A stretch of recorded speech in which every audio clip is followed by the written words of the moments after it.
So you use both words, pioneer and entrepreneur, and to an extent they're interchangeable. I think we can have, the word entrepreneur is helpful because entrepreneurial people act in particular ways, and we can get something of the pioneer from that. We understand that they're people who can take risks, they're people who can draw others together around a project, they're people who can communicate vision, they're people who've got the energy and commitment to see something through. And that's actually really important. I think one of the challenges for the pioneer working in a church setting now is being able to not just have some good ideas and act on them, but actually build trust by seeing it through.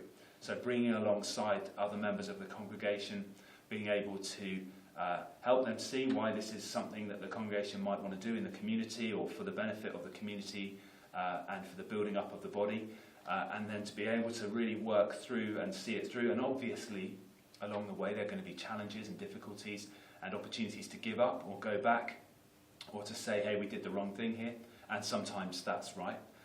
But actually, I think it's important, certainly for this first generation of pioneers, to really see themselves not just as people who are acting out of frustration because they want to see new things happen, but people who harness that well and out of personal maturity and deep faith are able to be ambassadors for the whole notion of pioneering, and to be able to say, look, if we want pioneers to follow behind us in the next 2 decades, we need to do this bit well, and we need to spend quite a bit of our energy on not always justifying why we're doing this, but being able to deal gently with people who perhaps don't understand.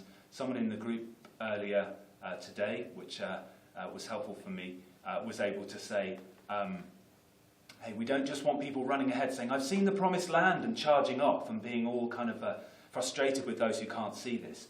We need pioneers who are able to say, look, the whole church is in a place where we need to move forwards and think slightly differently about the way we've done things.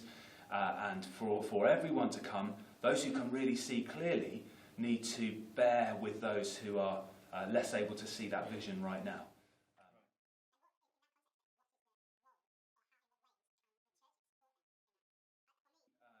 Yeah, support is everything. If you don't have support and dialogue, I think support comes from dialogue and trust. If you don't have support in place, things will just fall by the wayside, obviously, or they won't even get off the ground. For me, support is multifaceted. It involves prayerfulness, and I think actually the prayerfulness is not just something along the way. Any pioneering endeavour needs to grow out of prayerfulness, the prayerfulness of the congregation, who then discern, hey, we need this new initiative. Yes, we want to take some responsibility, but actually we need to bring someone in to help us head that up. It might work that way, or it might be that someone within the body has the gifts needed to head up some new thing. It might be that the pastor is a key member in that team, but it might not be that the pastor does this. In fact, often I think that won't be the case.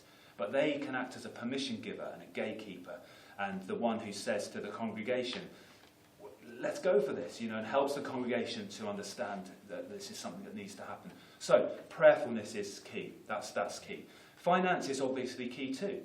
It's naive of us to say everything's about prayerfulness and energy and we hope for the best. Finance is crucial, so there has to be some commitment to giving, certainly in the early stages, and perhaps to seeing that through for longer than we would maybe like to, because to get new things off the ground takes a while.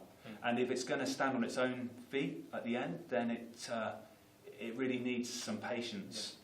So finance and prayer, and I think also, I mentioned this already, but permission giving.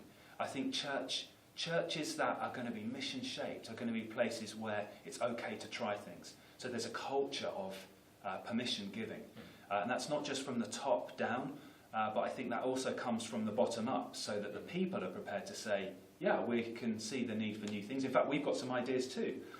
So that you create or enable or allow a permission-giving culture.